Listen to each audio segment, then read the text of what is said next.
biraa uumee dhufe tamti firraan laaliin biyyoonni akka Liibiyaa, biyyoonni akka Siiriyaa, biyyoonni akka Yemen gara dimokiraasii ce'uu osoo hin taane wal waraansa diigumsa hamaa keessa seenan. Nuti ummata keenya bal'ootti dabarsu, nagaatti dabarsu, dimokiraasiitti dabarsuudhaaf qabsoofne malee ummata keenya wal waraansa hin caamne galchuu waan hin barbaadiniif regime change yaada jiru duubatti dhiibnee regime reform and transformation ka jirutti deemnee jechuudha. Risk avoid gochuudhaaf kana goone. Kanarraa kaanee san fidne. Obboleessi kee gaafii kaasee jiru. 75 zamana Hayilee Fidaas ni nyaatamne. 91 zamana Leencoo Lataas ni nyaatamne. 2018 zamana keetis ni nyaatamne. Walakkaan dhugaa miti. Akkamitti? Dhugaan jiru sirna Haayila Sillaasee kuffisuu irratti illee qabsaa'onni keenya adda dureen taphatan. Ummanni keenya adda dureen taphate. Sirna san kuffisee sirna darguu aangoo qabatee hawwiin Oromoo garaan keenya dhugaa rabbiitu tun. Sa'aat ifa. Talammataa'oo 91 qabsaa'onni keenya shoora guddaa taphatan. Ammallee sirna mallasaatiin dhufe bakki Oromoon yaade garaan keenya.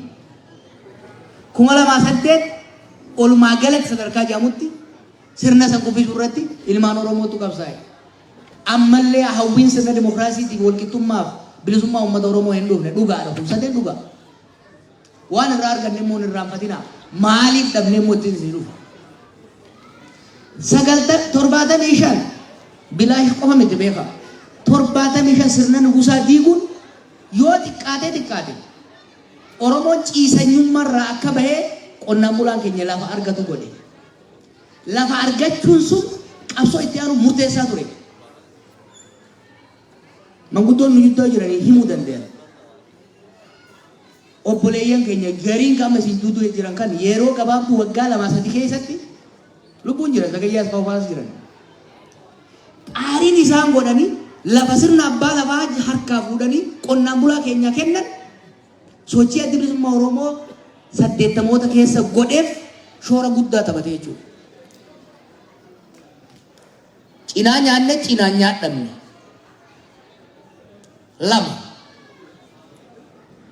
91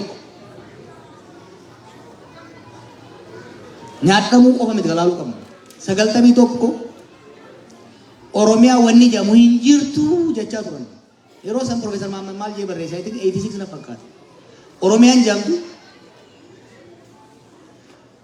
har'a lafarra jiraachuu baattus hanga sammuu Oromoo keessatti hafa qaalamteetti gaaf tokko lafarra mul'achuu isaa irraa hunduu yaachaa ture. Amata 4 keessatti Oromiyaa waan jedhu jaarre. Qubeen haraam jaamaa turte suni hojiirra oolte. Isinitti himu Oromiyaan 91 osoo ijaaramuu baatte. Oromiyaan ijaaramte sun qubeen ilmaan barsiisuu osoo baatte. Dhaloota qubee har'a isin faasita kun hin jiraatu. Dhaloota fidalaa ifirraanfatee shinaabbaachoo ta'uu jiraata ture. Dhaloonni qubee aniif waan laggiyya hoogganne sirna kana lafaan dhooyne kun bu'aa 91ti. Irraa buufannee jirraa jechuudha. 2008 booda waan irraa arganne hin dubbadhu. Gara fuulduraatiin seenaa irratti ni hima. Waan irraa arganne hedduudha. Wanni karaa saarrees akkasuma. Now let me take you back. Wanniif gaafatu qabdan 75 maaliif guutuutti nyaachuu dhabnee nyaadhamne? 91 maaliif bakka garaa keenyaa dhaquu dadhabne? 2018 maaliif sirna hin barbaannu jaaruu dhabne? Hangaafina nuuf gaafadhu kana. Quba qabuu dandeessan Hayilee Fidaatti, Leencoo Lataatti, Jawaaritti, Kaanitti. Sun afaan nifamnu sun rakkoo hin qabu. Waa'ee maaltu nu hanqise ka jedhu san deebii beekaa isa maali wani nu hanqise akka laalutti 75 dagammaqiinsi saba keenyaatu sadarkaa sanirra turre. Nooti Hayilee Fidaa tokkorraa kan hin argee jira. Namni Oromoo Yuunivarsiitii yeroo san fixe 1,200 qofa ture. Nama hanga sadiini dachii sammuu namaa qoodan qophiin hin turre istiraakchara jiru san to'achuudhaaf sirna san jan diiguu qofa osoo hin ta'in sirna ijaaruudhaaf qophiin hin turre gahumsa hin qabnu turre akka hawaasaatti 91 garuu 91 yeroo jijjiiramni sun dhufutti humnoonni naannoo san socho'an humnaan abaa'oo caalu turan humna namaatiinis humna hidhannootiinis humna siyaasaatiinis hanga fedhe osoo wixxifatee galaasaa dilbootiif leencoo lataa hamma dalagan sanii ol dalaguu hirma dandeenye 91 nothing waan qabaniin gabaa bayanii bara 2018 zamana kiyyaa isiniif hin reebu isinii mee jedhe hawwii dhabneetii miti riskiin amma dhufe kun haganallee hammaatuu baatu akka jiru numa beeyna turre we took a risk calculated risk bishaan ciisuu kan wayya status quo itti fufuurra jijjiirama wayya jijjiirama kana jara kana yoo kadeemu taate rakkoo maaltu narra uuma ka jau we calculated and we took risk we gambled cinaani nyaatamne cinaani nyaanne maaliif nyaatamne reebu isinitti hime jaarmayni jaarame hin turre ka aangoo qabachuu danda'u power vacuum san guutuu sirni danda'u hin turre nuti anaa fi qeerroo waliin turre karratti qophooynes kan dandeenyu social movement ira sochoosaa turre social movement can dismantle a regime it cannot build a system yeroo sanis jechaa turre power angoo warra angoo irra jiru angoo irraa buusuu danda'a angoo qabatee garuu turuu hin danda'u Ijiptittis kan agarre kana bakka adda addaattis kan agarre kana yeroo sanitti jaarmayoonni keenya osoo wayiwaan hojiin hin hojjetamne kanaaf hiree biraa waan dhabneef jaaramee Oromoo keessaa bakka angoo guutuu ka danda'u yeroo sanitti OPDO qofa ture hamaa ko hamataa ko jenneeti ormarra keenya moo jenneetti kennine we took a risk nara geessuu miti we took a risk ittiin qaanfannu immoo sirna amad meeq hin danda'amu Obaamaan osoo nafin waggaa 50 biyya kana ni bitan isaan jaan waggaa 5 gaditti daara goone bakka san waa jaaruu hin dandeenye amma wanni irra fuulleffachuu qabnu wanni anis irra fuulleffadhuu jiru hanga fedhe haa turu mootummaan abbaa irree dhufu hanga fedhe haa turu ammas akkasuma ta'aa turre yennamoo if jaarree qophooyne sirni dhufu kadantaa saba keenyaaf sabaaf sablammoota biyya sanii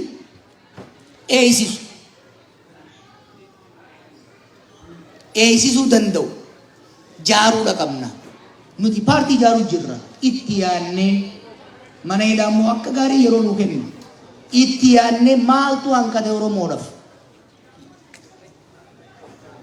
mirga isaa eeysisuudhaaf dantaa isaa kabachiisuudhaaf if misoomsuudhaaf maaltu isaan kate jaarmaa isaan kate political organization cimaa ta'e Oromoof Oromiyaa fakkaatu tarsiimoodhaan masakamu haala qabatamaa hawaasa isaa biyya sanii naannoo saniif addunyaa hubatee waliin tarkaanfachiisuu danda'u pragmatic and dynamic kan ta'e jaarmaa siyaasaa jaaruu irratti itti seeni blueprint isaa mana hidhaa ta'e keenya itti baanaa hojiitti seennee jiru jaarmaan keenya waggoota lamaan dabre kana ulee hamaa irra godhe godaanisa irraa fayyifnee jaarmaa keenya jaarree koora godhannee hoggansa keenya kaayannee tarsiimoo waliigala lafa kaayannee bilcheeffanneeti isinitti dhufu waan hojjetaa jirru hunda isinitti himne I might be wrong wanni yaalaa jirru dongora ta'uu danda'a akka ilaalcha keenyatitti aga sammuun teenya nuu himtetti wanti amma saba keenya barbaachisu jaarmaa cimaa jenneeti jaarmaa jaaruu wanni aktiivizimii dhiisee miidiyaa dhiisee dhugaa isinitti immoo jaarmaa siyaasaa keessa seenuu hin fedhun ture ammallee an bilisa ta'uun fedha jaarmaa an tatamuun fedhu garuu saba kanaaf ka barbaachisu kophaa deemuu osoo hin taane nama cimaa osoo hin taane jaarmaa cimaadha jee waan hin ufamansiiseefin jaarmaa na fakkaatu keessa seenee jechuudha kalammattaattiin isinii dabra Itoophiyaa subbuu barbaaddanii kan jettaniif isinin kijibnu wallahi isinin kijibnu mararaan isinin kijibne anillee isinin kijibu koongiresiin federaalawaa Oromoo gaafa dhaabaturraa ka'ee har'as sirna dimokiraatawaa sirna federaalawaa gadi dhaabuutu ummata Oromootii fi sabaaf sablammoota Itoophiyaa kaaniif hundarra wayyaa jee gad dhaabate ittiin amana. Oromoon Oromiyaa irratti mootummaa fi filateen if bilchee sadarkaa federaalaatti sabaaf sablammoota kaan wajjin mootummaa isaa ta'u aangoof diinagdee akka gumaata isaatitti baqqumatu akka Profeesar Mararaan jedhutti yoo kan jaarratu taate ni baasaa jennee tamanna. Oromoon kilaaritii qabaachuu qaba. Sobuun hin barbaachisu. Gariin kan kaleessa walabummaa jee dubbataa ture. Nu caalaa achi dabree nuti duulaa ture gaafa mana hidhaa ture. Hiisin hin sobnu yoo karaan kaafaa waliin deema jettan kun ta'e nu deeggara. Hin ta'u yoo jettan karaa biraa deeggara. Nuyi garuu waan itti namanne isinitti hin kijibu bakka. Oromoodhaaf kan ta'u sirna federaalaa dimokiraatawaa ta'e kan sabaaf sablammoonni biyya sanii qe'ee isaanii irratti aadaa isaanii kunuunfatanii diinagdee isaanii irratti abbaa ta'anii naannoo isaanii irratti mootummaa isaanii ta'uu filatanii sadarkaa biyyatti immoo ilaameedhaan negosheeshiniidhaan baargeeniidhaan aangoof diinagdee hiratanii akka gumaata isaaniitti akka baay'ina isaaniitti sirni akkasii ijaaruutu nagaya waaraa fidaa. Sirna akkasii ijaaruutu dantaa Oromoof sabaaf sablammoota kabachiisa jennee amannaa. Abiy Ahmediin kan wallolle waan biraatiin miti kan hidhamne waan biraatiin miti. Wasan walitti hin dabarre kotteen waliin jenne. Sirna federaalawaa jiru san dimokiraateessuu haqa sabootaa kennu saboonni mootummaa isaanii ta'e akka filatan gochuu mootummaan federaalaa baay'ina saboota biyya sanii akkaataa daayivarsiitii biyya saniitiin aangoon qulqulleessituu irraa kaasee hamma walitti daayivarsiitii calaqqisiisuu qaba. Haalli ati deemaa jirtu sirna federaalawaa kan laaffisu saboota kan walitti dhiyeessu osoo hin taane saboota kan daran walitti naqu gaagama kan fituu jennee u'uu itti jennaan narraa calisaa yeroo hidhe waan biraatiif bitu. Har'as taanaan hidha hoggaa baane harka kennine sirna federaalizimii dhiibne sirna yuunitarii gargaaran jiru. Abdii kutannee aarree immoo waan hin amanne isin gammachiisuuf harka isin dhoofsisuuf walabummaa Oromiyaa hin jennu. Saba keenyaaf kan wayyu sirna federaalizimii dimokiraatawaa ta'e jennee amanna jiran. Kana gara fuulduraa dibeet gochuu dandeenya garuu kanarraa laalla. Sirna waa'ee gumbii kakaaftan irraa maaf hin jedhu.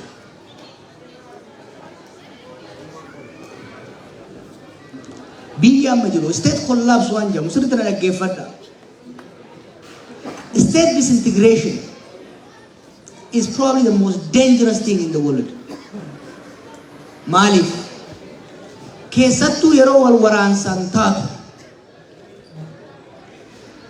akka amma laalutti naannoonni nagumaan naannoonni daangaa isa qabatanii bayan wanni jedhamu hin jiru. Dhumaatii Yuugozlaaviyaa ta'e ni beekna. Qorannee jira wazzeer hoggaan qabsoo kana tarsiimoo baasuuf deemu biyyoota jira sabni takka takka miilaan keessa deemee arge. Nummoo carraa sanuun argannu. The nature of civil war has changed. Maaliif sababa biyyoonni dantaa adda addaa qaban humna diinagdee waraanaa qaban baay'een dhalatanii yeroo biyya tokko keessa wal waraansi eegalu lakkoofsi humnoota wal waraananii waan dabalu saba tokko keessattuu gartuun adda addaa kan hidhate dhalataa waan deemu sirna akka amma dura yaadamutti sirna sanirraa fottokanii ka biraa jaaruun waan danda'amu natti hin fakkaatu. Waan hin qoradhe waan isin miidhaa Oromooti jenni miidha waan hin jiru isinitti hin himu. Closely laaluu danda'uu qaba. Ana kan laalutti I might be wrong. Ana kan laalutti karaa mootummaan kun irra deemu yoo itti fufe wal waraansi kun yoo ka itti fufu taate diinagdeen kun hammaataa hoggaa gubu humnoonni amma biyya san keessa wal waraanaa jiran lakkoofsi isaanii dabalaa waan deemuuf biyyoonni alarraa harka galfatanii humnoota wal waraanan gargaaranii dabalaa waan deemuuf kufaatii mootummaa osoo hin ta'in total chaos keessa seenna. Siiriyaan biyya duratti turte. Olaantummaa garee tokkoon ture. San ofirraa buusuudhaaf sadarkaa deemaniin dirree wal waraansaa fi experimenteeshinii taate mootummaan isin kufne, isin dimokiraasii hin dhufne biyyattiin dhukkee taate jechuudha. An saba kiyya ummata kiyya sabaaf salmoonni biyya sanii wal waraansa akkasii keessa seenuu hin qabanii namni irraa fayyadamu hin jiru jee naman. Jechoota muraasa isin ibsuun barbaada carraa itti isin kenna. Akka hubattaniif civil war jecha jedhu nan fayyadamu. What do I mean by civil war? Civil war jechuun maali? Wal waraansa ummataa jedhanii gahee kan argeera. Akkasii miti. Civil war by definition jechuun biyya tokko keessatti mootummaaf gareen tokko wal waraananii waggaa tokko keessatti yoo xiqqaate namni 1,000 yoo du'e walitti bu'iinsi sun konflikti sun akka civil waritti laalama. Civil war jechuun isa domestic war lola biyya keessatti interstateii miti biyya biraatiin godhamu miti tokko. Lammaffaa mootummaa fi humna hidhate kan biraa wajjitti godhama. Lama jettanii sadaffaan waggaa keessatti yoo xiqqaate namni 1,000 yoo du'e that conflict classifies as civil war. Itoophiyaa keessatti wal waraansi Tigraayitti godhames sun immoo 500 akkas deemee jechaa jiru. Kan Oromiyaa keessatti kun namni 1,000 waggaa tokkotti miti ji'a tokkotti du'aa jiru. Tell me this is not civil war. It is civil war. Gumuz keessatti lolli godhamaa jiru it is a civil war between the government and insurgent groups. Wal waraansa kana civil war fi communal violence hedduu garaagarummaan jira. Civil war jechuun wal waraansa mootummaa fi yookiin immoo gartuulee hidhatan jidduutti godhamu. Kaayoo xiqqaa tokko keessatti namni 1,000 keessatti ajjeefamu jechuudha. Communal violence wal waraansa uummataa immoo hoggaa jennu wal waraansa gartuuleen hawaasaa siviiliin jechuudha. Sababa garaagaraatiin walitti bayanii wal ajjeesan wal waraansa uummataa kan jennuun communal violence kan jennuun kana jechuudha. Lammaffaan just peace waan jedhu kaaseetiin jira. Maal jechuudha? Jechoota kana afaan Oromootiin kun nama dhibu ittuma dhiyeessi. Just peace jechuun nagaa haqa qabeessa nagaa dhugaa qabdu jechuudha. Maal irraa ka'a? Wal waraansi tokko sababa roorrootiin, sababa cunqursaatiin, sababa nam tokko abbaa irree ta'uu barbaaduutiin, sababa gareen tokko olaantummaa aadaa diinagdee fi siyaasaa isaa humnaan irra tuuluudhaaf godhuun hoggaa dhufe kan barbaachisu nagaa haqaati. Just peace. Maal gaafata? Nageenyi lama jira. Nageenyi tokko abbaan aangoo harkaa qabu abbaan humna qabu humna isaatiin afaan si cufee kaan hidhee kaan bitee olaantummaa isaa akka Kooriyaa kaabaa bakkoota adda addaatti gaafa mirkaneeffate sunillee nagaa. Garuu nagaa keessi isaa horoqaa keessi isaa dhamalaadha. Nagayni biyya keenya keessatti barbaachisu tokkoffaa sababni wal waraansaa kun sababa hawwii abbaa irrummaa sababa hawwii olaantummaa garee tokko uumuudhaaf yaalamu akka ta'e structural akka ta'e there is a structural cause to the violence in the world. Nagaa buufnee akka jennu taate structural problem jiru san furuudhaan structured peace fiduudha barbaachisa. Yaada jiru irraa kaane. Kanarraa kaaneeti marii biyyoolessaa kayyooti kan dhufne har'a miti kan dhufne beeka. Hoggaa sirna san gaggeessinu karoora lafa keenya warra dhufaa jiruuf. Feezii lama qabna turre. Phase 1 sirna jiru kuffisu jijjiiru. Phase 2 sirna haarawaa dimokiraataa ijaaru. Sirna haarawaa kana keessatti tokko humnoota aangorraa dhiibaman akkaataa isaan itti deebi'anii hawaasa keessatti hammatamanii dhiibamanii lola keessa seenne mirkaneessu humnoota san dura dhiibamanii fincilan araarsanii qaama ce'umsaa gochuu karoora bal'aa baafne kana keessa national reconciliation, national dialogue, truth and reconciliation, economic reconstruction kana hunda pilaana qabna turre nama nu dhaggeeffatu dhabneeti bikka amma jiru kana seenne jechuudha. Kanaaf marii biyyaalessaa hoggaa jennu kanarratti ni marii biyyaalessaa hoggaa jennu afaan oromootiin sirrii miti hiikaan isaatu. We are talking about elite bargain. Saboonni biyya san keessa jiran, ummatoonni biyya san keessa jiran hariiroo haaraa new social contract isaan barbaachisa jennee taphanna.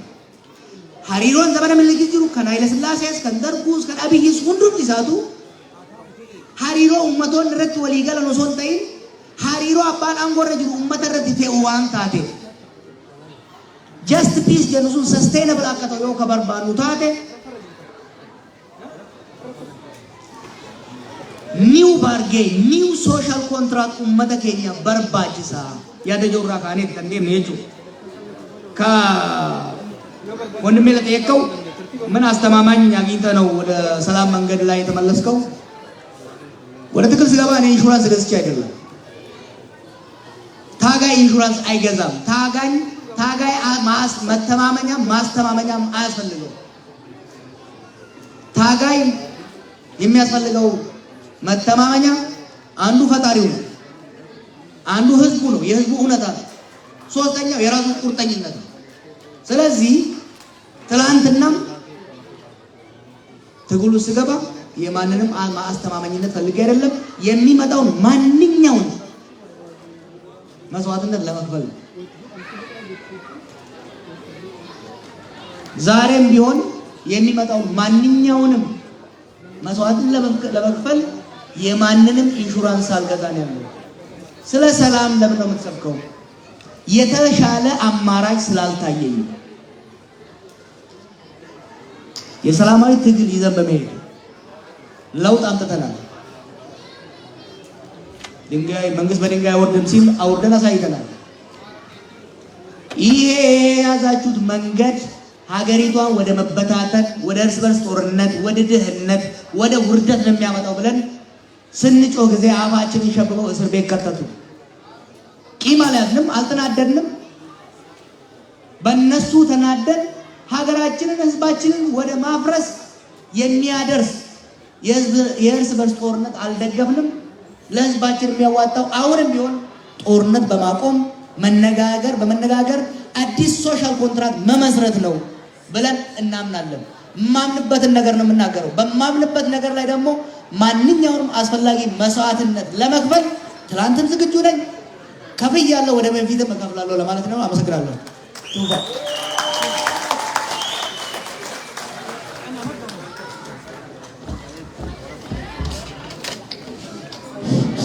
Egaa akkuma argitan sagantaan dheerataadha, waa hedduutu jira.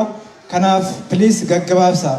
Namni tokko gaafii lama ol akka hin taane ammoo ibsa dabalataa ittiin dabalina. Gaafiin gaafiidhuma.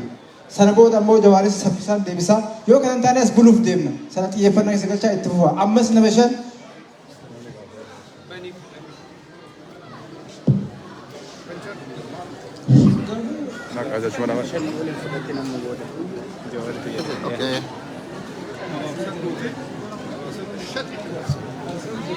Okay.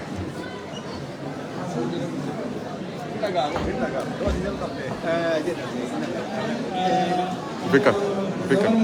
Victor. Hey. Tidak sebasi. Misalnya mau bagaimana benda yang sedih. Grafik ya dimana mau berkabat. Wei teman hira tut. Lemah segala macam jira. Yang mana hira abad. Bagaimana benda yang sebasi segala macam jira. Grafik ya mana.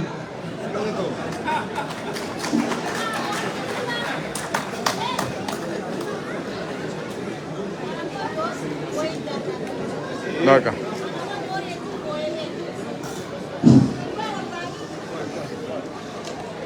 Obbo Jawaar bagana Waaqayyoo akka diinaa keessa si baasisiin jira.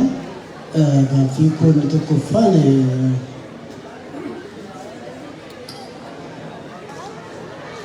kaafaawwan gaafadhu waan jettanii kan gaafadha garuu waan kana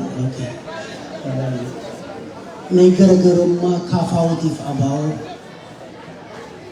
ati gaafa dura eegalte Oromoo Firist jetteetu namni hundumtuu Oromoo kanneen walitti fidee Oromoo tokko goote obboleessi tokko argamaa jedheetu jira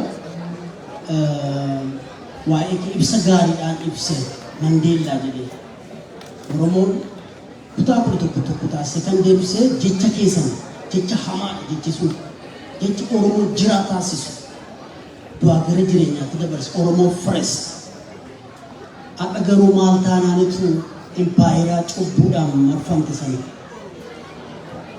impaayera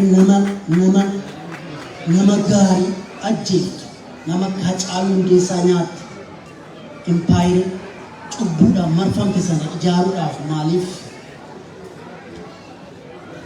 garuu kaafaawwan walabummaatti Oromootti ifa godhiitii utuu itti himte gaariidha. Walabummaa Oromiyaatti namana kaafaawwan kan biraammoo utuu bakka jaarsoliin biyyaa jiranitti gaaffitu kadhaa tokkoon si kadhadha. Paaspoortii kee Ameerikaa sana deeffadhu siin jedhama.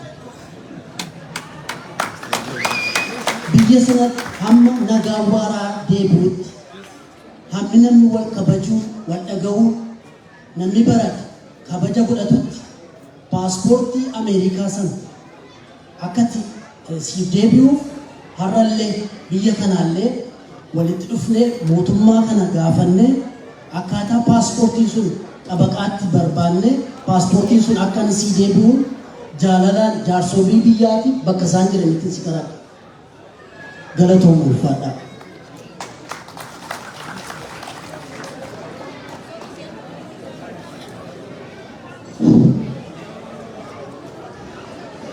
Duraan dursee galatoom iddoo jawaa deebinee asitti wal arguu fi galatoo akkasiin jedha. Naannoo kanatti naannoo Booranaa kanatti Booranni waan jedhu anaa birrin beeku abboo waaqni hin beeku. Gaafii si gaafannu kana sirra beeketii miti sirra beennetii miti.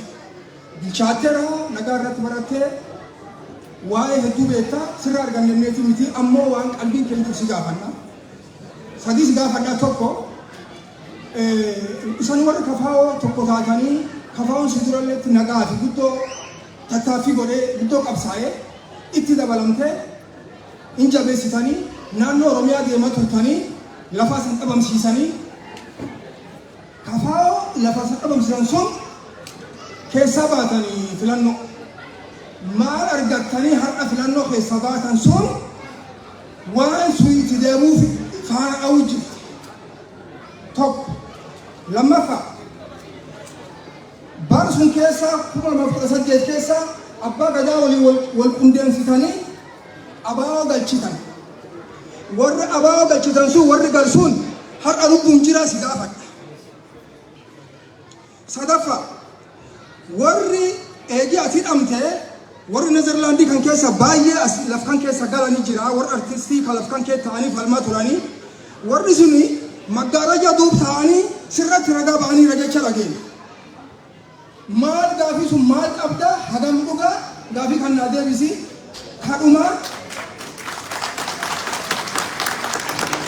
kadhumaa ati baay'ee Itoophiyaa jaalattaa Itoophiyaan jibbi nuti dhalanne garri biin dhufne warri immoo Madagaskaarii keessa baatan nuun jedhu suni haqallee hin jira Itoophiyaan nutti uumee Itoophiyaan kenna biddeen nyaachuun nuti san barsiisee wayyaa uffachuun nuti san barsiisee dubbiin sun irrallee hin jirti. Kanaafuu warra sun warra Itoophiyaa uume wajjin Oromoon akkamiin Itoophiyaa jaalattu kana akka fedhii kiyyaatti nutti faarsu baatee gaariidha gaafu. Dhiifama sagaleen jira sagaleen gara duubaa sun piliis hir'isaa. Wanti kun laayivii darbu jira nama hedduutu addunyaa hundatu ilaalaadha sagalee hir'isaa haasaa hin heddummeessina dhiifama guddaa warri gaafii gabaabtanis gaggabaabsa uffata. Alhamdulillah kabajama Jawaar Mohammad ala nigaan mana hidhaa keessanii ba'ee firii Jawaar Mohammad jechaa ture ala asitti gidduutti arguun keenya baay'ee na gammachiisa. namoota baay'ee kan biyyaa sun saba qabsoomee ala kanaaf firii Jawaar Mohaammed jechuudhaaf halkanii guyyaa hirriba dhabnee namni eegatti inni hirriba kute halkan hirriba kaasuuf. Alhamdulillah waliin jalqaba dura jalqabuun obbo kabajama Jawaar Mohaammed jechuun nama qaalii sabni kun qabu akka sabaatti waliin isin gaafadhu keessa duri lubbuu isaati.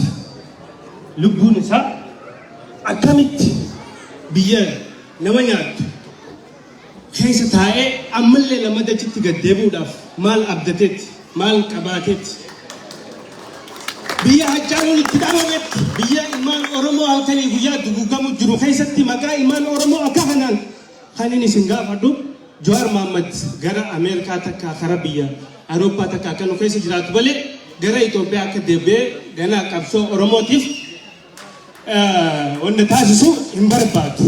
Qabsoo nama booda barbaachisu qawwee afaan qawwee qofa. Maaliif?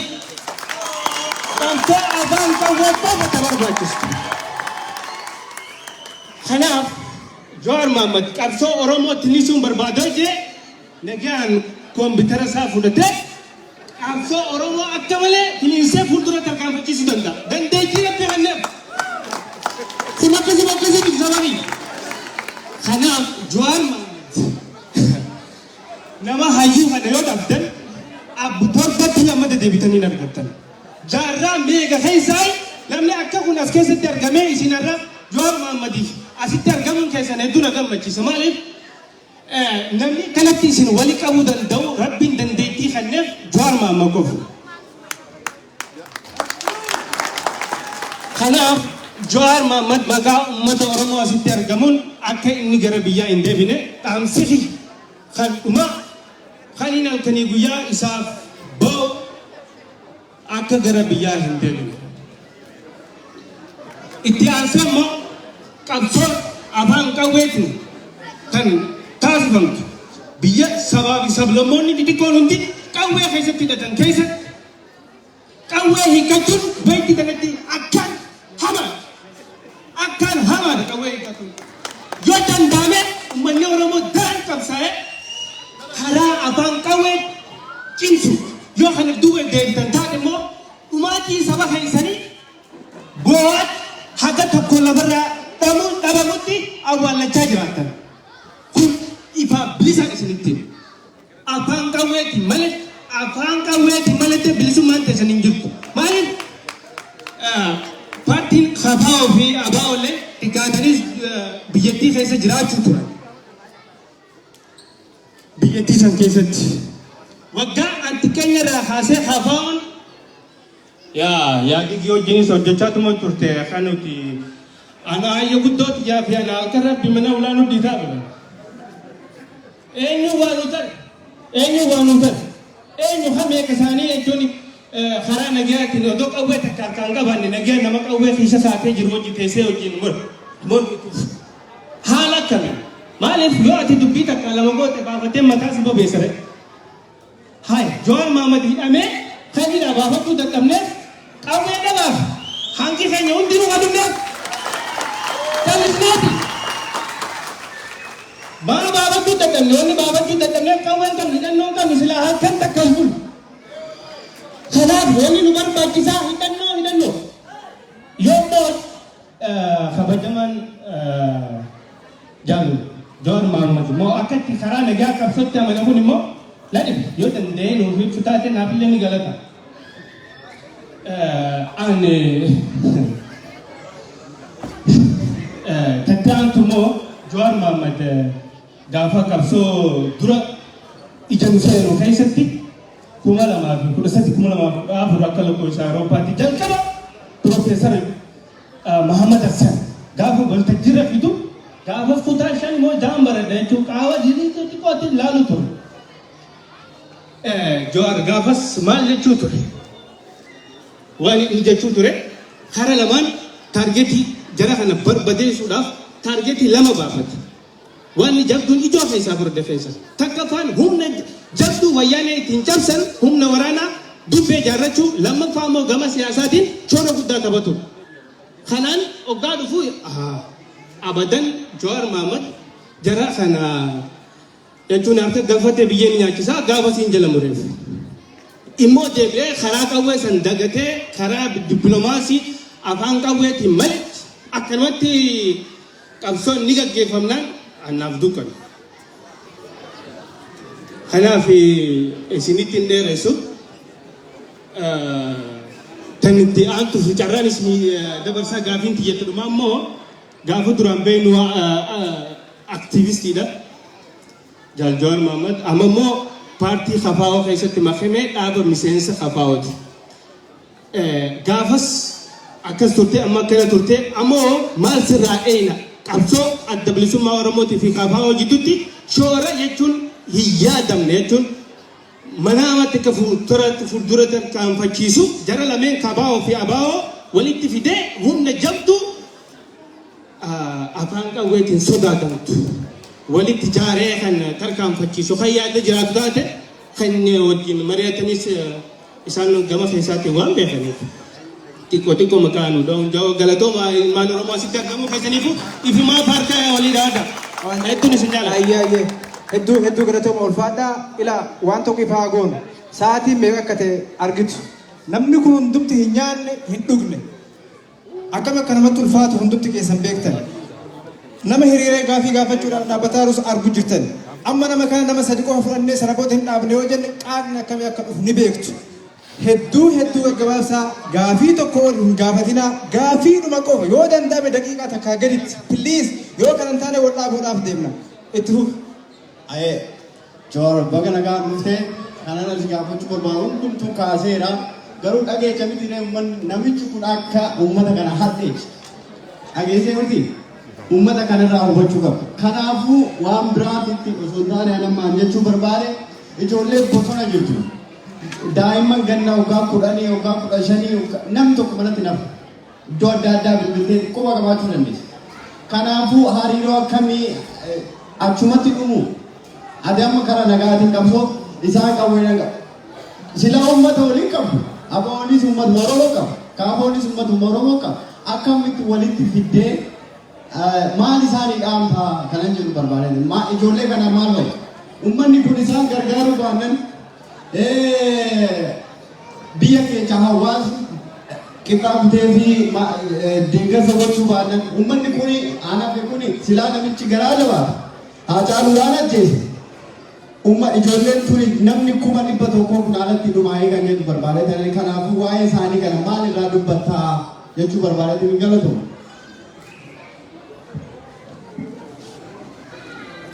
Okay. Shambutee? Okay.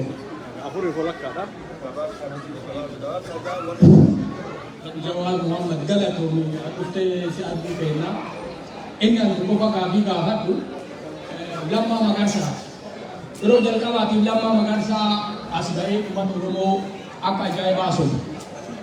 Oppiidiyoon ammallee taanaan borullee taanaan isiin sadi gogaan harree haguma fedhanillee kabajaa kennaniif hin dhiibu. Lammaa Magarsaa isin hin ganne uummata Oromoo hin ganne callisuma filate inni. Garuu immoo barumsa isaa biyya kanarraa fudhateera digrii karaa maal akka inni fudhate ani beeku. Amma eessa jira inni? Takka. Inni lammeessoo ammoo waa'ee Itoophiyaa ofumaanuu diigamaa otoo nuu dhiibne isinima diigama. Hinaaf akkuma feene otoo ol fuudhee mataa kanarra baanne jiguuf deemaaf isin. Hin dandeettani. Garuu ammoo wanti ta'amu waan ofii qabatanii yoo ta'an ka jige haa jigu waan kenna addeebiyaa waan kenna nu qabaa.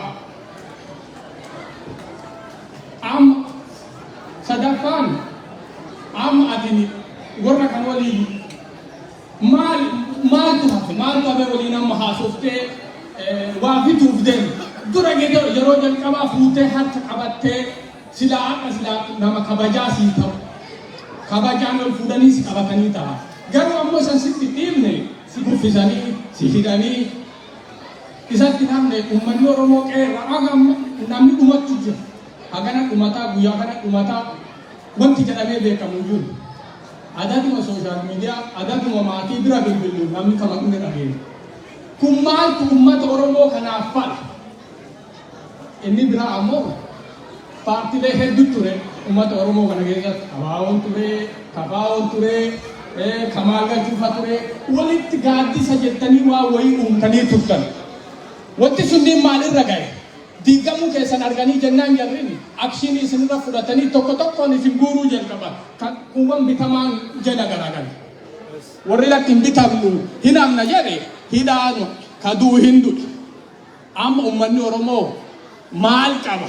Dhaabni inni wali qabatee abaa'uuf inni wali haga tokko abaa'oo isinirra sodaatanii hidhaayyuu isin gadhiisa. Waan biraati tokko hin sodaanne Abiyyi.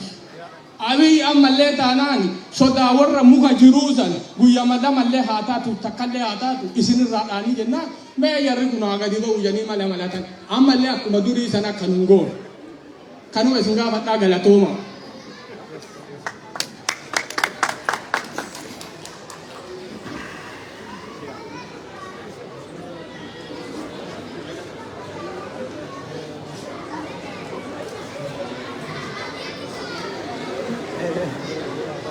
Akkam mee amma wayyumaami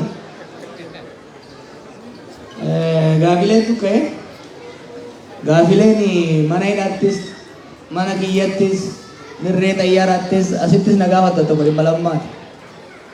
Namichi sun abukaatoo dhaqaxaratuun oolu beektu.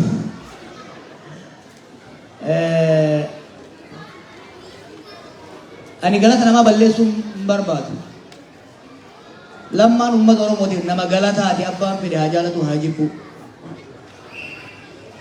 Yeroo nu barbaachisetti yeroo sirna san alaaf keessan tarsiimoon nuti baafne sirna san alaan qeerroodhaan raasu keessan immoo sabboontota obbidoo keessa jiranii raasuu karoorri nu baafanne kana beektan isinii maatiin ture baroota sana. Ilmaan Oromoo sirna obbidoo keessa turanii sirna san keessatti waamichaaf owwaatanii lubbuu isaanii qabsiisanii qabsoon sun saffisaan sirna san akka laaffisu gumaata godhan keessaa Lammaa Magarsaa shoora leencaa qaba. Maatii kana siin jedha.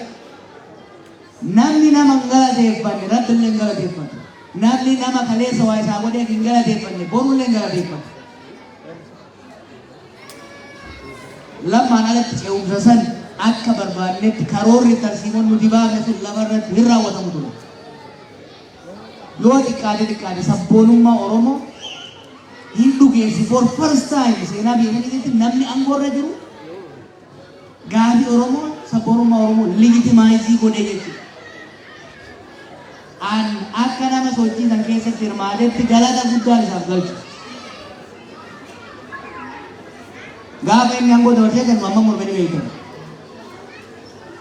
Sunillee guddina isaa agarsiisa jaalallu jibbinu. Bara namoonni waggaa 50 kursii tuutuurraa ka'uu didanii muummicha ministeeraa biyyaa ta'uu hiree osoo qabu nama narra wayyaatu jira nama narra caalaatu jira jedhee siree sanirraa ka'ee kursii sanirraa ka'ee dabarsu hoggana keenya meeqa godhe. Naaf lammaan waa walitti waliin galle baay'ee qabnaa waan irratti wal loli waan irratti wal gorqarse baay'ee jiru. Ka'u galata lammaffaa dura qabsoo Oromootiif aangoo qabuun fayyadamee kufaatii sirna sanii cimsuun galata tokko. Lammaffaa guddina isaa doongoodha hojiin hojjetame doongoodha ta'uu danda'a aangoo sana dabalsuun. Isin jiru. Yeroo sanitti amna waggaa 50 saba kana carraa guddaa uummanni kun biyya sanii qabu baadhachuuf nuutuu sodaa qabna turre. I disagree with him. Inni murteesse the rest is history. Sadaffaa yeroo dubbiin kanarraa mayitetti dhiibbaa hiriyoota isaa waahillan isaa jaarmaya isaa didee yoo xiqqaate dhumaatii saba keenya biyya keenya irratti dhufuu keessa harka hin galfadhu jedhee harka keessaa baafachuun guddina. Meeqa agarree ka afaaniin sabboonaa fakkaataa ture asuma ka ture kan qabsoo keessa ture waggaa 50-60 kan ture hogganni keenya meeqatu yeroo ilmaan Oromoo akka shunkurtiitti kitifaman televizyina irraa sirrii godhe mootummaan jechaa ture qabsaa'onni sabboononni namni of fidoo ta'e tokko didee keessaa bahu galateeffatamuu qaba.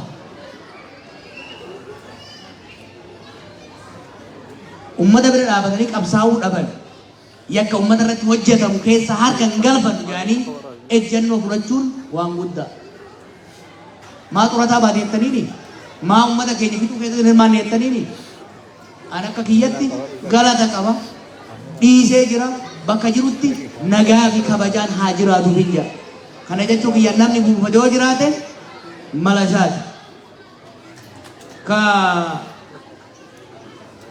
Oromoo faras jettee sanboota Itoophiyaa jette.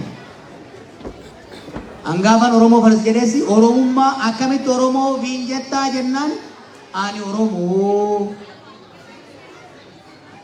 Oromoo ta'een dhaladhee eenyummaan kiyyeechuun kurfamee Oromummaa kiyyattiin qaanfadhu inumaatu wanni Oromummaan kiyya gaafii keessa galcheef wanni sabni kiyya laaffatee fi saba kiyya jaaree yoo xiqqaate miidiyaa isaa cimsee tuffiin ummata keenya irra Oromoon dagatina bakka irraa kaa'ani. Tuffiin saba keenya irra jiru cabuu qaba jennee xiiqiidhaan isin wajjin kaanee OMN jaarre. OMN hin fayyadamne qeerroo keenya fayyadamne waan hojjenne. Gaafasis taanaan garuu Oromoodhaaf kan fayyadu sirna federaalawaa dimokiraatawaa kan saboonni biyya sanii walqixxummaan wal kabajanii naannoo ofii irratti of bulchanii sadarkaa biyyatti aangoo qabeenya qooddatanii jiraatan bakka Oromummaan itti dhiibamte eenyummaan biraas irratti tuulamtu osoo hin ta'in ilmi namaa eenyummaa rabbi isaa kenne kan uumame hunda isaatiin kabajamee jiraatu jaarrachuu qabna jedhee amanaa ture takka isin kijibeen beeku abbaan ati nu kijibdee jedhu gadaa ba'u. I always believe mirgi ummata Oromoo haqi ummata Oromoo kan sabab sablammoota hunda sirna dimokiraatawaa ta'e sirna federaalawaa ta'e keessatti yoo deebi'e fayyada. Sirni abbaa irrees sirna olaantummaa birootis hin fayyadu jedheetiin qabsaa'e. Suni amantaa fi warri sanii amanan jiran fakkeenyaaf warri sirna yuunitarii uumuu barbaadan jiran maa sanitti amantanii isin baduu qabdan jedhee nama waan humnaanis itti fe'aa yookaan jee garuu duran dhaabu. Yaada san amansiisee uummata fudhachiisee sirna federaalizimii diigeen sirna yuunitarii ijaare yoo jedhe yaadaan amansiisuu yoo deeme rakkoon hin jiru. Humnaanin deema kan jedhu san garuu mormaa jechuudha. Qabsoon nuti godhaa turre KFO'nis isin hin kijibne hin kijibnus qoranneeti lafumaa kaanee dhaadannoo qabanneen maali? Professor Mararaa is a professor of political science, one of the best. Isa jalatti warri guddannes beeyne waan jiru laallet ummata keenyaaf arra qofa osoo hin gara fuuldura gama diinagdeetiin gama siyaasaatiin gama hawaasummaatiin kan baasu sirna dimokiraatawaa federaalawaa ta'e ijaaruun biyya Itoophiyaa walqixxummaan sabootaa keessatti mirkanaa'e. Walabummaan namoota dhuunfaa mirgi namoota dhuunfaa keessatti kabajame. Walqixxummaan amantii keessatti kabajame. Kan mootummaan boortaan osoo hin taane filannoon aangorra ba'ee bu'u ijaaruun waa hundarra nu fayyada jennet amannee ciccinee itti deemaa jirra. Yaada kana humnaan abbaa fedhetti hin feene. Yaada lakkii sabaaf sablammoonni kun adda babayanii biyya mataa isaanii ijaarratanii deemuu qaban jedhu har'a eegalle. Waggaa 50-60 dura eegalle. Yaada san humnaan ukkaamsina warra jiru duras hin dhaaban. Yaadni sunis mirga saboo isaa amansiisee deemnaan garasitti illee deemamuu hin danda'a. Garuu akka amannutti akka KFO'n amanutti akka Jawaar Mohaammed amanutti akka Baqqalaa Garbaa amanutti Mararaa Guddinaaf hoggansi keenya gubbaa hamma jalaa jirutti qorannee itti yaadnee bilcheessine amannutti Oromoo kan fayyadu sirna federaalawaa dimokiraatawaa ta'eedha. Konsikwensii keessa deemuu barbaadu. Akka amantiitti ni qaburanne beekaa. Irra deddeebinee itti yaadneera. Kitaaba dubbifneera. Saba keenya dubbifneera. Sabaaf sablammoota san dubbifneera. Garamitti akka deemu waan hubannuuf kana qabannee kan deemnu Ela yaada biraa hin cunqursinu yaada keenya garuu irraa hin sochoonu. Gara qabsoo nagayaan hojjennee hoggaa'ettani taankiidha moo marfiidhani ta'a Oromoo akkasii miti. Galata qeerroon dagatina. Don't please. Qabsoo yeroo dheeraaf lafarraa harkifate. Qeerroon lafarraa kaase taankiin harka ormaa osoo jiru humna kamiinuu caalamnee osoo jiru dippiloomaasiin guutuun harka isaanii amma eegan ba'e embaasiin Itoophiyaa keessa jiru kanan dubbisee hin jiru. Ministeerri biyya san dhufe na dubbisee deema. Do you know? Baroota san keessatti desk officer dubbisuu hin dandeenyu ture. Desk officer maqaa Oromootiin desk officer dubbisuun namatti ulfaata ture. We were absolutely dominated. Go back 2009, 2008, 2007. Diplomatically nu caalan turan, militarily nu caalan turan, politically jaarmaa ajaa'ibaa qaban turan, economically gubbaa hamma gadi qaban. Lammii biyya isaanii humnaanis, bitanis, dhiitanis, faranjiin sobanis, bitanis harkaa qaban turan. Waan qabaniin qabaa gabaa bayan jennetti ummanni keenya hoo maaliin jala caalaa jedhu. Baay'inaan ni caala. Teessuma lamaatti ni caala. Strategic advantage kana gara humnatti jijjiirreeti qabsoo nagayaatiin qawween miti. Akkuma reefu obboleessi kiyya jedhe filannoo lama qabna jennee kaane. Jara kana kubbisuuf yookiin humna waraanaa cima kan isaanii caalu jaaruu yookiin sochii uummataa humna waraanaa isaanii bashageessu jaaruu qabaa jenneeti. We studied this. Haala qabatamaa yeroo san keessa tureen humna waraanaa jara saniin gitu kubbisu jaaruu akka hin dandeenye waan hubanneef waan dandeenyu callifnee araaralaan oollu waan dandeenyu beekumsa qabnu kaanetti dargaggeessuma qubeen qaramee ba'e kana sochiidhaan gurmeessinee tarsiimoodhaan masaknee tokkummaa isaa cimsine sirna waggaa 50 nu nyaachuudhaaf diriirfatee ture san waggaa 5 gaditti jilbiiffachiifne.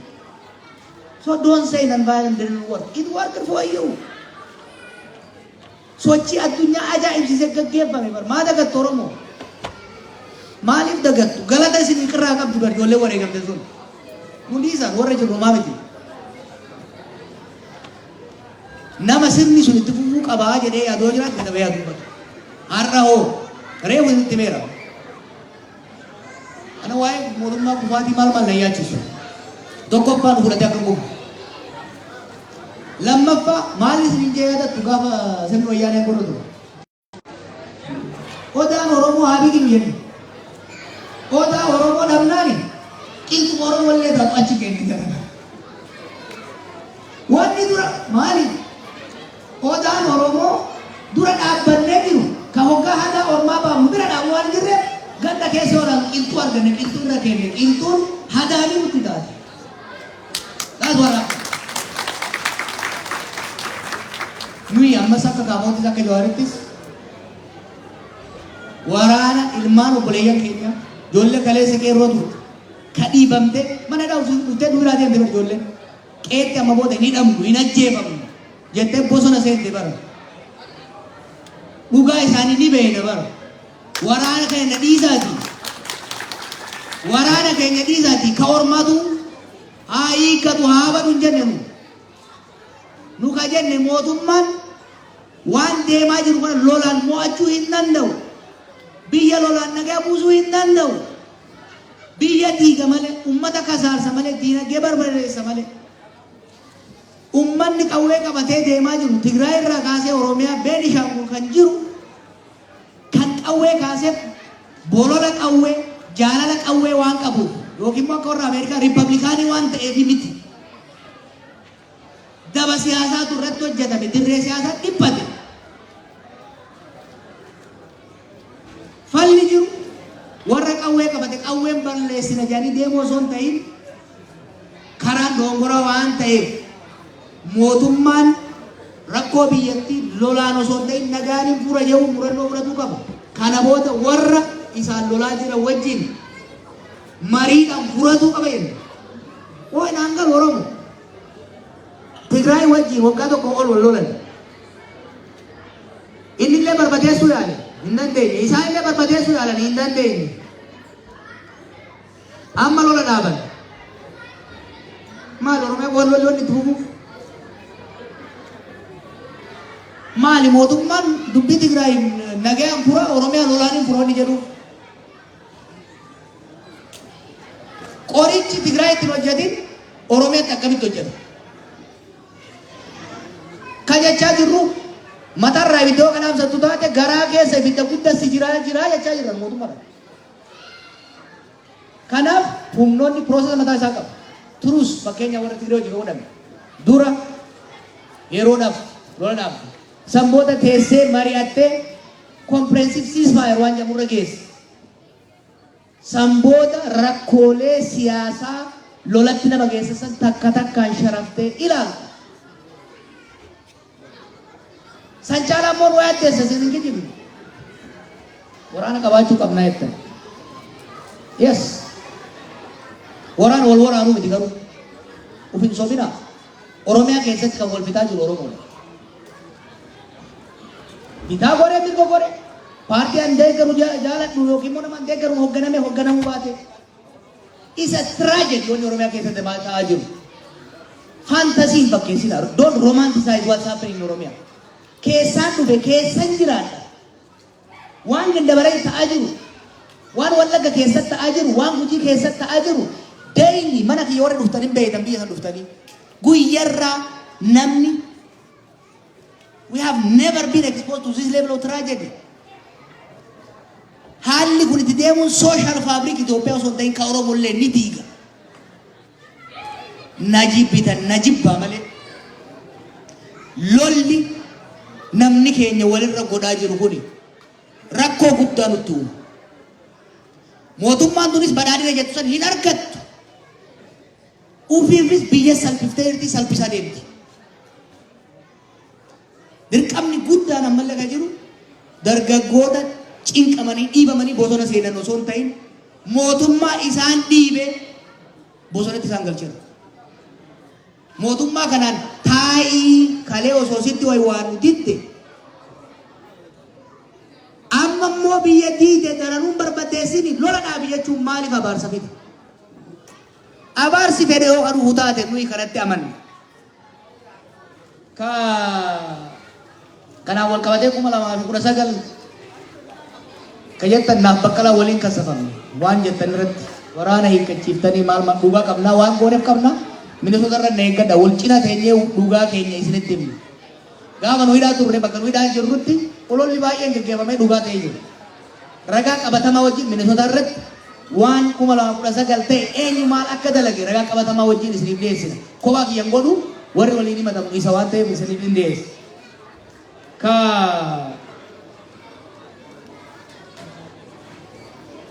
Biyyattiin deebiin ka jettaniif. Si ka jettanii amma lubbuun Oromoo tuni lubbuun tiyyatuun maaliif ta'u Oromoo caala? Oromoo tiyya ka guyyaa kitifamtu beelaan dhumtu hidhaa keessa rakkattu ganaa biyya faranjii taayetin isaaniif lallaba. No, I will not do it. Ati dalagi yoo barbaadu. I will not do it. Ani gaafan Ameerikaa irraa ka'ee biyyatti galuun murteeffadhe. Amma booda rakkoof bal'oo Oromoo wajjiniin fudhadha malee. Gaafa toltu wajjin ragade gaafa hamtu isa dhiisee booleen hin bahuu jedheen mataa kiyyaaf rabbitti kakadheetiin galee. Har'as taanan waanuma fedhe gala malee. Inumaa har'an itti amana. Eegan rakkoo arge booda har'a rabbi jedhaati. Har'a ummata shawaa lixaa kana ummata Wallagga keessaa kana ummata Gujii keessaa kana kaka durriyyeen gamaa gamana itti taphattu kana dhiiseetiin dheessee as galaa. I will not do it. Sammuun kiyya naanayyamu. Wanni jettan naga. Lubbuu diimaa mararfachuurra. Yoo ture nu gargaara jechuurra. Dhugaa qabdan dhugaa jettan sanis. You have a point. Ani garuu ummata san rakkoo hamtuu tana keessatti dhiisee hagan torban takkitti as ture kanaawu nightmare keessan jira jechuudha. Ani ummata kiyya dhiisee hin deessu. Abadan ummata kiyya dhiisee hin deessu. Rakkoo isarra dhuftu balaa isarra dhuftu isuma wajjin hin dhandhamadha. Kana hin taarinaadha naman siistani. Dhumarratti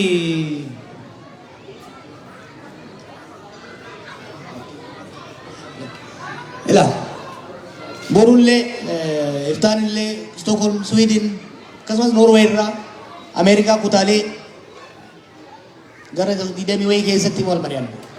Gaabii baay'ee akka qabdan nan beekaa naa dhufadha. Hiriyoota keessanitti erga. Ani kan isinitti dhufe. I want to have honest discussion like this. Oromoon ila roorroo amma duraa jalaa keessa hin baafne. Shiraanii miti. Kijibaanii miti. Akkanumatti wajjin gatteenyee waliin mari'annee wal waqarree wal cabsinee wal oofnee akkasumatti bakka san geenye. Ammas uummanni Oromoo uummata dhugaa qabu. Dhugaa isaa dhugaatti walitti himete bakka tokko gahe. Kanama biraan beeku. Kakiyya waan natti mul'atu garatti osoo nan bifanne isinitti hima. Waan isin mul'atu akkuma ammaa kanatti osoo garatti nan bifanne natti hima. Ana qofaa beeka birallee hin dhagaye.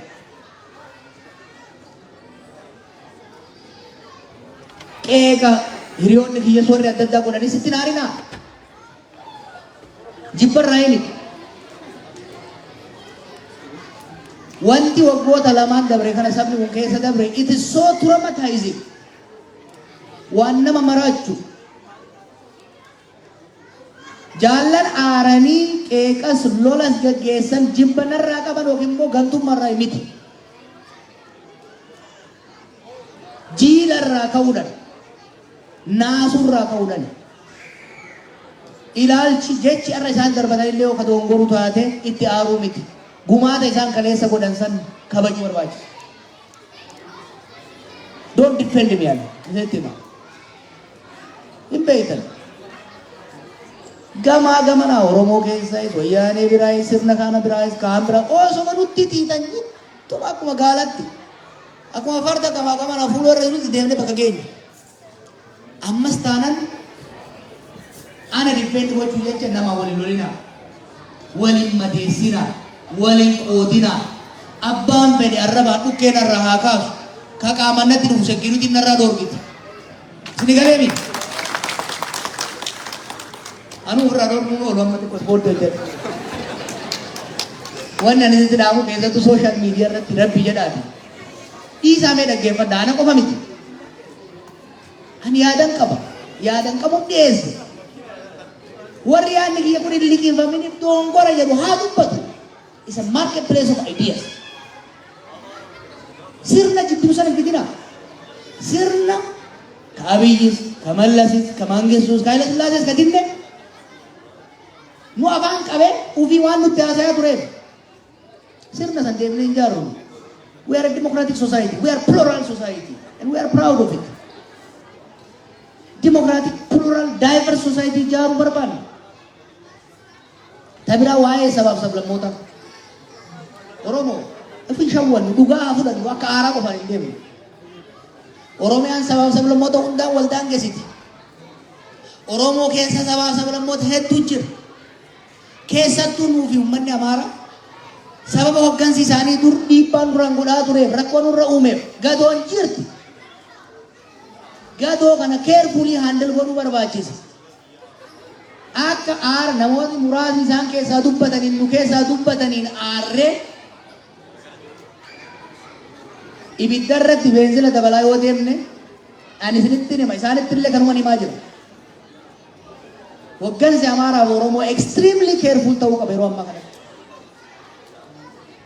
Ibiddi lolli keessattuu wal waraansi jara lamaan kana jidduutti uumamu lamaanifuu hin ta'u. Nu bari rakkoof miidhaa waggoota meeqa nurra ga'e keessaa baane nagaan tasgabboofne misooma ijaarranne dhaloonni ani ilmaan kee si boodan dhufan akka keenyatti akka guddatan hin barbaanne. Dhugaa yoo dubbanne garuu ijoolleen daratanii qoarra rakkoo hammaataa na daranii keessa jiran. Bakki ani itti guddadde wal waraansa ture yaadegii fi abaa'u jedhu. Hamaa natti fakkaataa ture. Wanni har'a Oromiyaa keessatti dachaa 10 dachaa 100 sanirraa maal?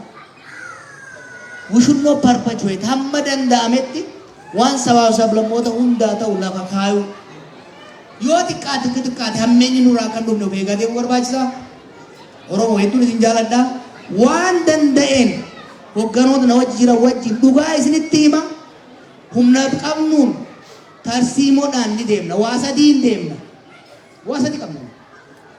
Tokko sammuu Rabbi nuu kenne ka barnootaan gabbifanneen itti yaanna. Tarsiimoo hin baasa jennu lafa keenya. Lammaffaa onnee qabna. Wallahi onnee irraa isin jaalanna. Onnee irraa Oromoo jaalanna. Osoo jaalachuu baanne wanti cincii kana keessa nu galchu hin jiru. Nu caalaa immoo akka nu jaalattan immoo hin beekne ba'aa guddaa nuti ta'a. We are compassion qabna saba keenya. Passionately jaalanna saba keenya. Sadaffaa waan sammuun yaanne ummata keenya onneedhaan naanu san immoo sammuun yaanne callisnee nalaalanna.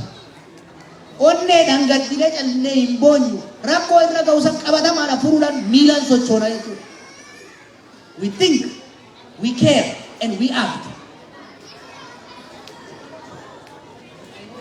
Kanarratti hundoofnee gara fuulduraa sochoona. Isinis deddeebi'ee mari'anna hamma dandeenya gara fuulduraa deemuu yaalla. Tarsiimoo hunda isinitti himuun barbaadu. Mana hidhaa waaroon duratti wanni an baradhe. Diinni irra caalaa waanuma nu dubbannurraa qalbifatee counter strategy nurratti baasee dalagaa. Booda do not expect akka duritti waa hunda nimmu. Isinitti akeeyi bakka akeeyitan san deeqanii goota san qotattanii baatirii ibsanii ilaaluun teessanii jaa warra Hoolaand baay'een isin jaaladhaa hedduu galatoomaa nagaan na bulaa. Okay, just a minute. Al takka. Akkuma argitan waa hedduu jira, hedduu galatooma ulfaadha. Waan takkitti osuma Jawaar hin baane waan jechuu barbaadu jira. Duratti okay, okay, akkuma duratti Jawaar dubbateera jala sararee sagantaan hanga Awustiraaliyaatti deemama. Waan takkitti jechuun barbaada. Fakkeenya yookiin mootuu fakkeenya waan ta'uu danda'u. Yeroo South Africa keessatti apartheidii fi uummanni gurraachi ANC qabsaa'aa ture keessatti yeroo Mandeellaan mana hidhaa duratti waan jedheera. Jawaar Mandeellaa Oromooti jedheera. Qabsoo inni waggaa hedduuf gaggeesse gumaacha inni nuuf argamsiise qofaaf osoo hin taane rakkoon tokko haasofni tokko illee exactly koppiidhuma waan Mandeellaan keessa dabreeti. Mandeellaan yeroo hidhaadhaa bahu hanga MK jechuudha warri qawwee hidhatee qabsaa'aa ture maal jedhanii akka kaayyoo gurguratee ummata gurraacha ganee sirna apartheidii aangoo irra tursiisuuf lubbuu dheeressuuf yaalaa turetti jedhame hedduu qeeqamaa ture kitaaba dubbisaa. Dhugaan garuu adeemsa waggaa meeqaa booda maal akka ta'e argu jirra. Chaayinaa keessatti Deng Xiaoping namni jedhamu yeroo Maoon aangoo irra turetti waan inni karaan kun nun baasuu karaa biraatii jedheef qofa hidhanii baadiyaa geessanii ilma isaa kan yuunivarsiitii baratu fooqii irraa kuffisanii laamshessanii jechuudha. Chaayinaa har'a arginu kana boodarra ilaalchuma isaatiif jecha isaatiif tarsiiboo inni qabate santu adurree gurraattii adii jennaan adurreen gaarii taantuuta qabdu waa'ee bifa isii murteessaadhaa miti Chaayinaa har'a arginu kana kan bakka kanaan ta'e maa'oo waggaa meeqaa paarlamaa sagatamaa bitu osoo hin ta'e isuma Deng kaayyoo jajjabaa cimaa qabatee ittiin arramee ittiin salphatee ittiin xiqqaatee jedhesanii kanaaf kontroversiin yeroo hayyoota gurguddaa biratti beekuun irratti ta'u hundumti isaanii hundumti rasmiti bannee bitaan sirraa ta'uu danda'a mirgi sirrii ta'uu danda'a hundi dubbii bilisummaa fi waaqeffannaa isii baasee gaaffii Oromoo sanee adii kun qajeelatti jedhe sararuu qaba adii kan ta'u kun immoo gochuu qaba Jawaar akka ollee sa'aatiin deemu uummanni si beelaan godhachuudha. Warri gaaffii gaafachuudhaaf nuunitti ifama guddaa isin gaafannaa. Fedhii jawaa taanaan warri beeljeer namni muraasni keessa jira. Ifama guddaa wajjin jira. Nama tokko beeljeer ni qabu. Gaaffii takka hin eegataa ifama guddaa wajjin. Sa'aatii hedduu deeme hedduu dadhabde yoo beeljeer kan eegdu sokkee achitti eeggatu. Yoo taansii beeljeer deebisaa kan hin jirre beeljeer mana kan waan gaarii garuu warri beeljeer gaaffii takka qabatanii jawaa. Gaaffii gabaabduu beeljeer. Funduras bay. Belgia.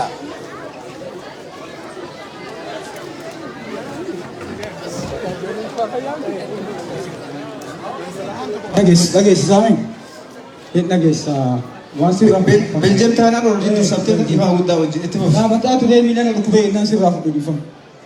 Silaan qora maamilee gabaabseetiin jira. Jawaar hedduu onnee irraa akka yaadanna.